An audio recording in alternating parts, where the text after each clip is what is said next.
shaitan. I secret you now lest they come near me. And I ask Allah to remove the knot from my tongue and to help me share what Allah has shown and is showing. I greet you all. Assalamu alaikum. Praise be to God, Lord of the universes.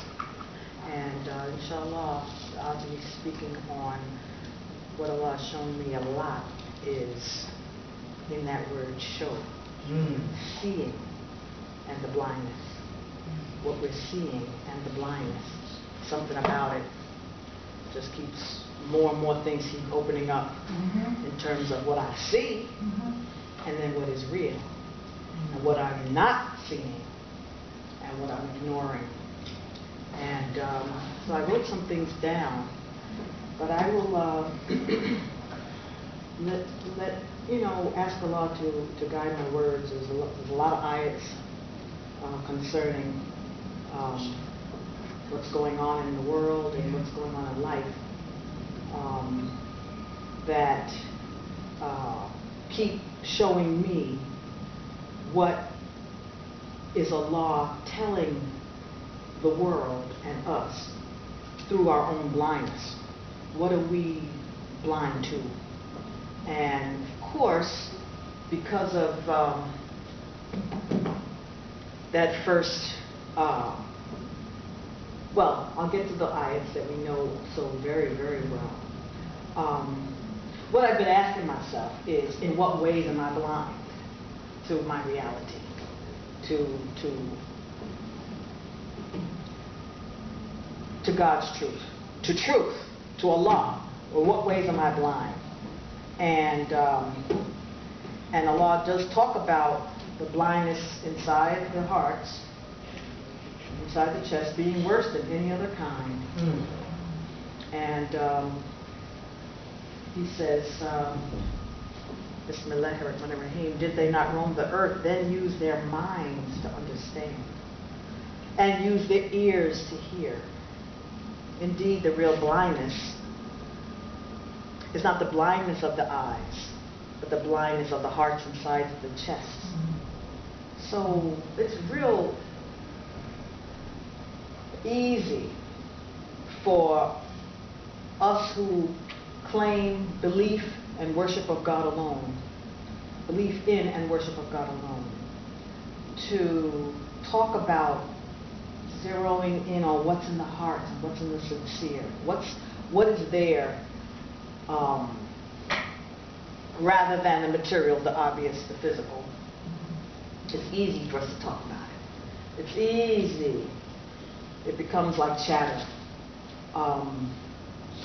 to say the right things. And I've been wondering, what does the blindness in the heart actually look like? What does the blindness in the heart actually consist of? And so that's what I've been studying during the week and the 2 weeks, and really striving to take time to hear what Allah is showing us. And I also ask myself, have I ever seen this, or have I ever experienced this blindness for myself? And how would I know if I'm blind to it? How would I know? The heart and its the space, how did I put it? The heart and its expansion. It's about the expansion of our souls. It's about growing our souls. And this is what, for me, submission really is. Sometimes, maybe this has happened to you. Maybe I'm the only one that's happened to. Sometimes words are like flat things like this. It's like a flat thing. It has no substance. And it's like, you know what, I'm speaking in this language, but I'm really getting, I don't know what the heck I'm talking about. I don't know what I'm talking about. I'm speaking this language. But there's a point where how I'm talking, how I'm speaking, how I'm sharing, how I'm clearing myself to hear what life's telling me becomes parrot-like. And I know that, that's when we trip, that's when we fall, that's when stuff happens. Wake up. So, who is the question, who is the rich man in our existence? Who is the rich person? If we are the messenger, if we are the person bringing some light to someone else who doesn't have it, and we might hold ourselves that way because we're believers, we're worshipers of God alone, we think we have this wonderful gift, we're so blessed, we want everybody to have it. And that's good. But in our lives, we can get very impressed with others and what they have, and we can make the wrong decision, and we can ignore the sincere. So what in our lives, I ask myself, what in my life is the rich man? What is the rich man? And where in my life is the blind man asking for attention? I ask him for some little dispensation, some little help, and I don't even realize it in my own life, in my own family, maybe a neighbor. You know, so how can we look beyond the trappings of the fortune of spiritual blessedness even? Material things is a little bit easier. Sometimes people reach a certain station and we think they have it all. And I am guilty in noticing that there may be something that really does require more attention. Invariably, it's the family members right under our nose. Right under our nose. And we just sometimes take that for granted. Good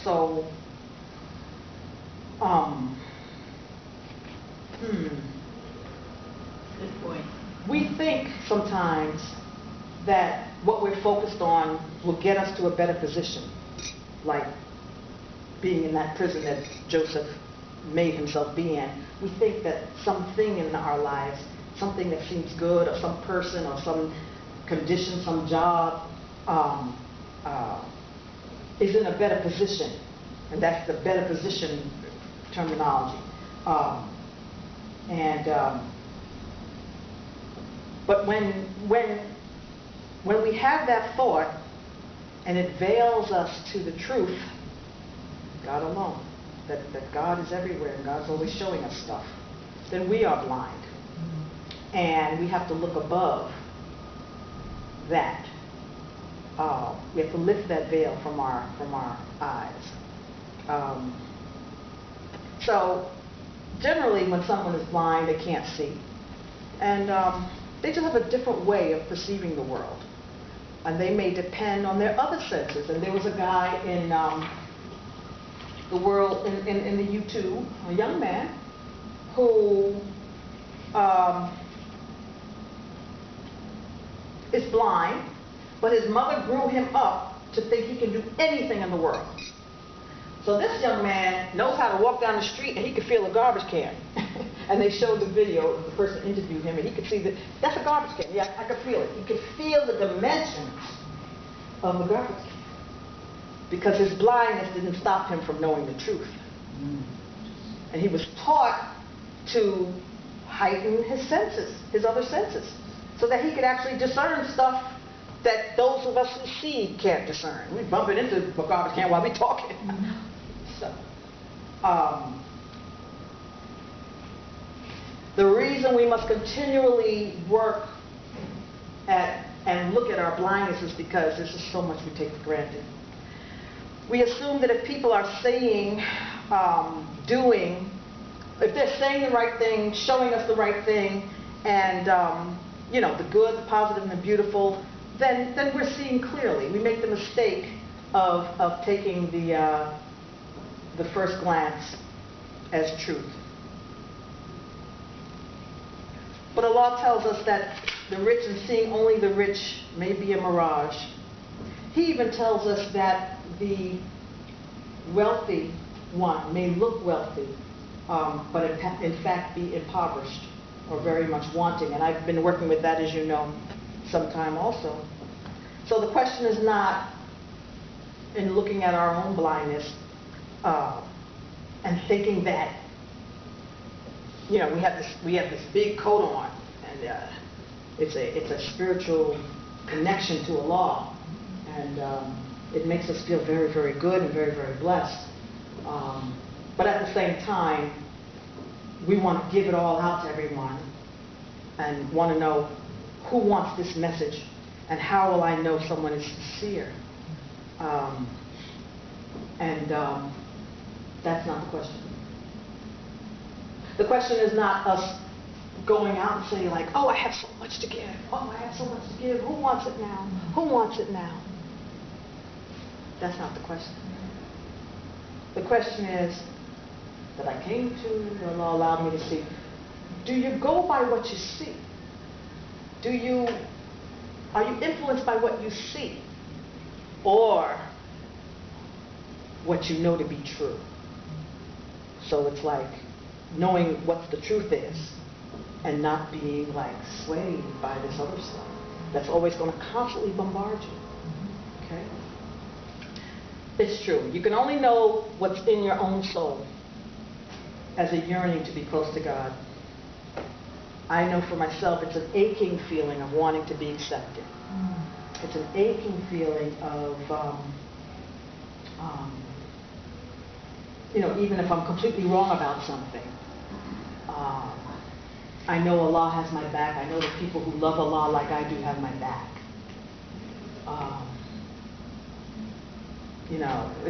It's also accepting your own blindness. Accepting your own blindness. And praying that Allah will allow you to increase your other senses of hearing, touch, and feeling, and taste, and whatever. So that when you bump into a garbage can, or garbage, or trashy thoughts, or people, you're allowed to go around them. You're guided around them. Allah has you sidestep it because He protects you.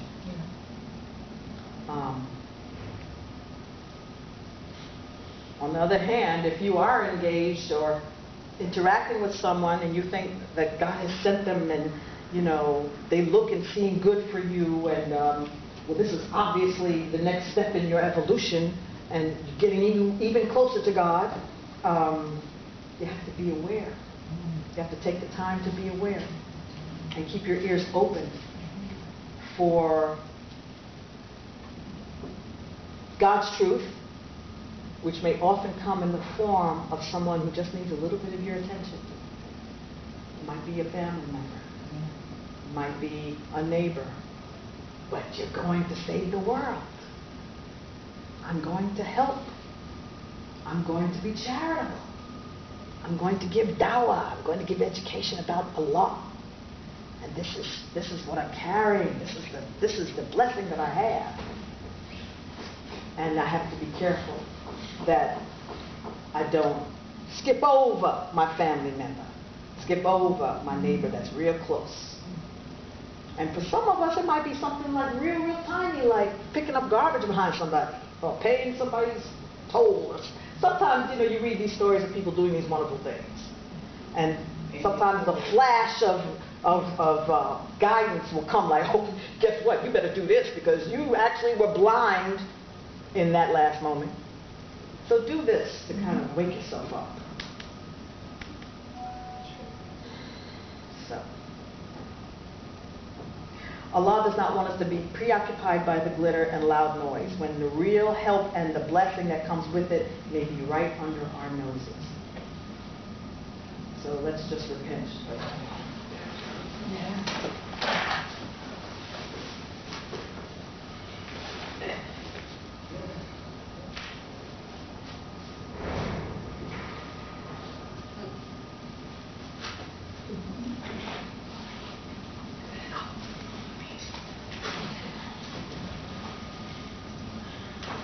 Okay, so inshallah, this is a talk about kindness and how it is obscured by blindness.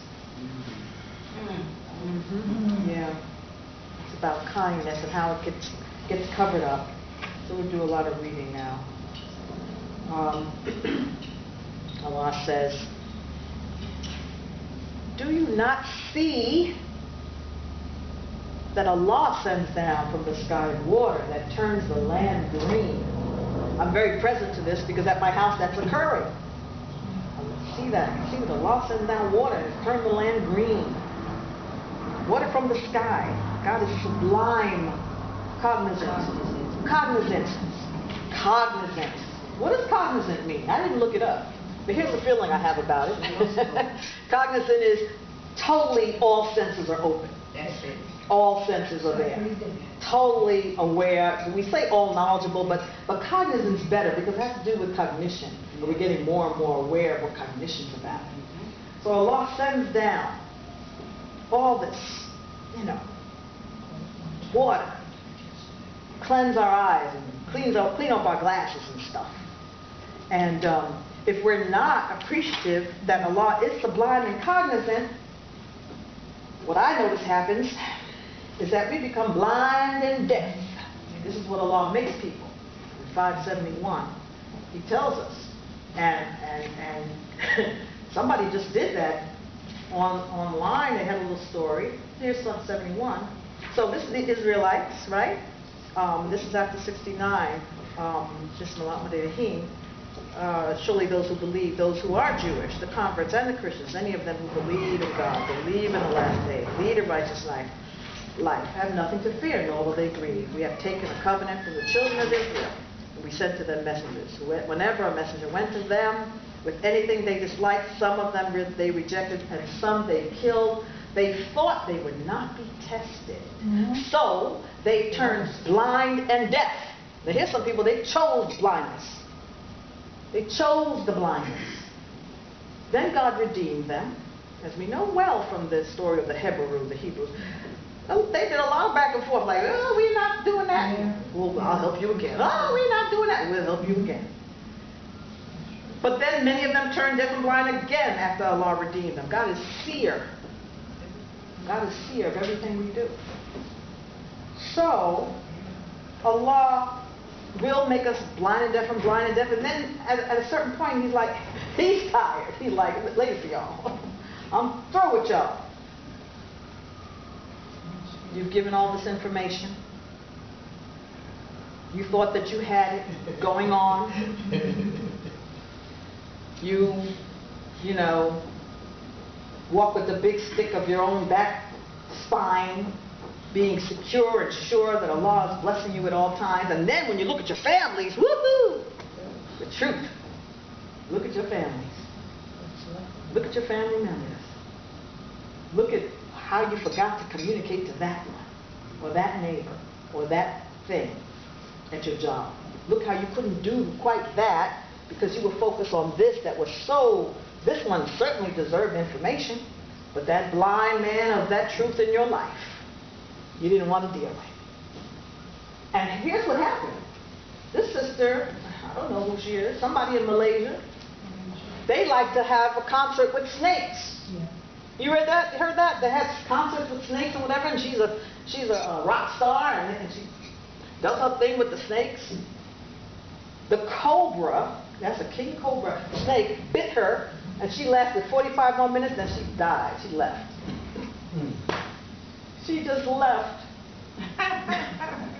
Because it's like, okay, we use this cobra, we use this snake, and it's a funny thing because the snake actually is a symbol for wisdom and knowledge. Obviously, understanding is lacking.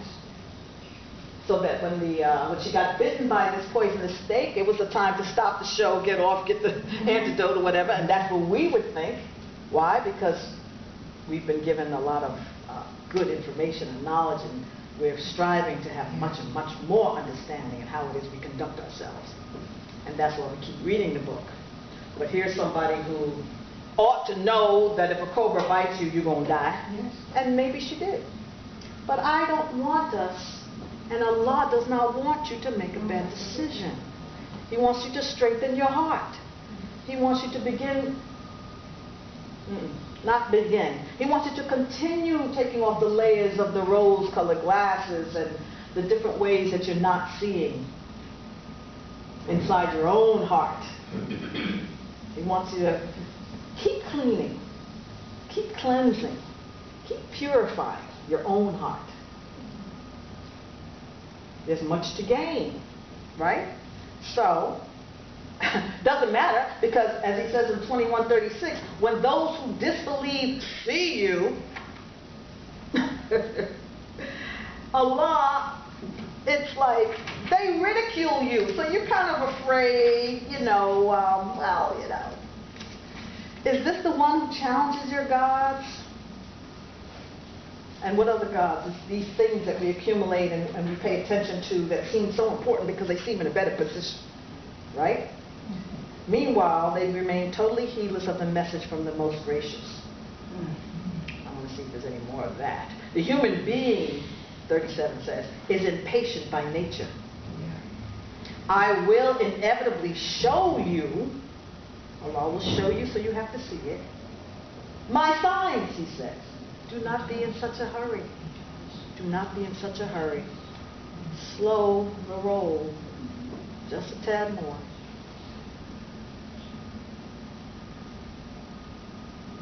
They challenge, where is that retribution if you're truthful? 39 says, if only those who disbelieve could envision themselves when they try to ward off the fire off their faces and their backs, no one will help them then. And so that's speaking to what are we doing about our vision? Are we envisioning not only the things we want, but also what might occur if we don't have clarity of vision? Thank goodness that we have been guided so that all you have to do is look in your own, not even backyard, in your own house in another room, or in your neighbor, to see how the flip side of blessing can look in your own life. The flip side of blessing. Okay? And it is a blessing anyway, if you're still standing and can acknowledge your own blindness and correct it and step to it and actually do something about what it is you're really seeing for the first time, even though you thought you scoped it before. This is stuff with our children, our families. It's that rough stuff that's hard to interact with on the jobs, with people, the neighborhoods, in the news, which is really, occupying a lot of attention, but at the same time, we can't do nothing about all that stuff going on out there. It's our own blindness in our own chest that we have to work on and continue to clean and clear and use words to redeem. Okay? So, what came to me to share is that the condition of most people is a state of blindness. That's the condition of most people. In 25:40, Allah says,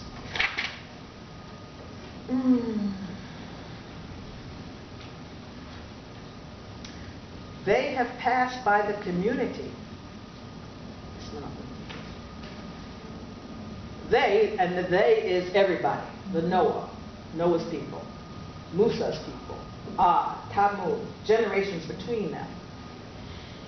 To each of these groups, 39 says, we delivered sufficient examples before we annihilated them. They have passed by the community that was showered with a miserable shower. Did they not see it? Did we not see it? The fact is, they never believed in resurrection. So this, for me, is like strengthening my understanding of the resurrection that we go through every single day. Just strengthening that piece. That Allah actually woke you up. Did you not realize that you are actually alive again to see another day? This is you got this basic thing. Of course, you breathe and you get up and you wash. You actually allowed to see another day come through. And pay attention. Unless you actually really don't believe in resurrection. You actually haven't made that equation. Your daily waking is the same as your ultimate waking. You're seeing the world as you get up in the morning is the same as you see the world after you leave here, and Allah gives you another chance. And that's the last time. And you can keep growing if you work on yourself. When you're in this segment, when you wake up every day, you can keep growing, Allah says. Work on your soul. Work on that heart. Work on seeing. Allah says He will show you the truth. He will show you His signs within the horizon and within Himself until you know it's the truth. He'll show you. But you have to see them. You have to see these signs. You have to appreciate them. Right? So, at the same time, Allah says to us, and we can't worry about this. When they saw you, they always ridiculed you. That's 41. Right after He tells you, they never believed in resurrection. I'm telling you right now, that's what Allah's saying. They never believed in resurrection. When they saw you, they ridiculed you. Is this the one chosen by Allah to be a messenger? He almost diverted us from our gods, if it were not that we steadfastly persevered with them. They will certainly find out, Allah says, when they see the retribution. Who are the real strayers from the path? Have you seen the one whose God is his own ego? Will you be his advocate?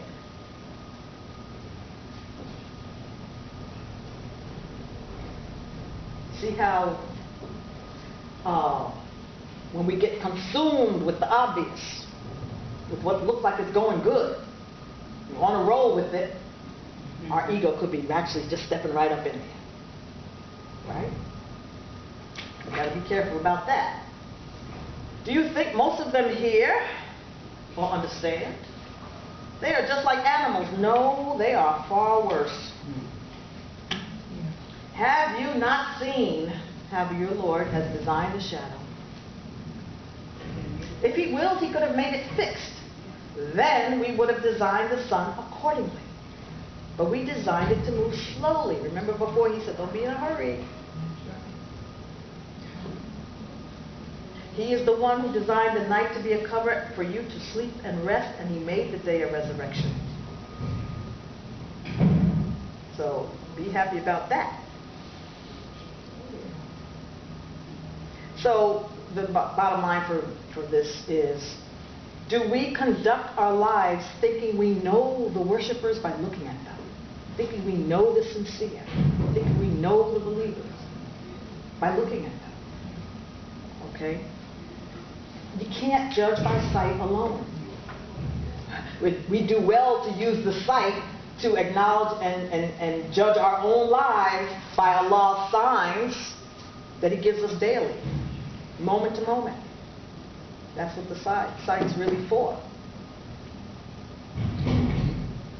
We can reflect on the signs, we can read them, we can search our hearts for their meaning, and we do this all to realize and come into the totality and confirmation that Allah is the truth.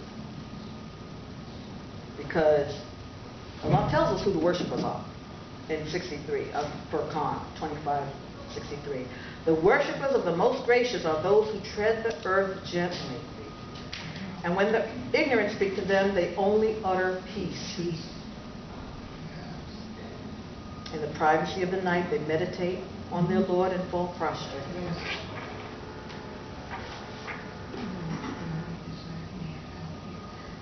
In 48:17, Allah says, the blind is not to be blamed. This is the physically blind person. This is speaking to the experience that the Prophet Muhammad had. The blind is not to be blamed. The cripple is not to be blamed. The sick is not to be blamed. Those who obey God and His messenger, He will admit them into gardens with flowing streams. Okay. If there really is an affliction, you can't even, do your own due diligence outside of your own bed. Yes. You have a promise waiting you. In 59:18, Allah says, "O you who believe, you shall reverence Allah." Reverence God. "And let every soul examine." That's seeing. You're doing the research. Allah tells us a lot about examining what's in the Quran. Why do they not study this Quran? I don't know why. They just won't. "Let every soul examine what it has set ahead for tomorrow. You shall," and that's that resurrection piece. You know, you're going to go to bed, go to sleep, you hope you'll get up. So examine, the night before, examine what you said before you for tomorrow. This is how we cleanse our heart. Allah tells us how to do it. You shall reverence Allah. Reverence God. God is fully cognizant of every single thing you do. Everything you do. Alhamdulillah. We're coming to Salah.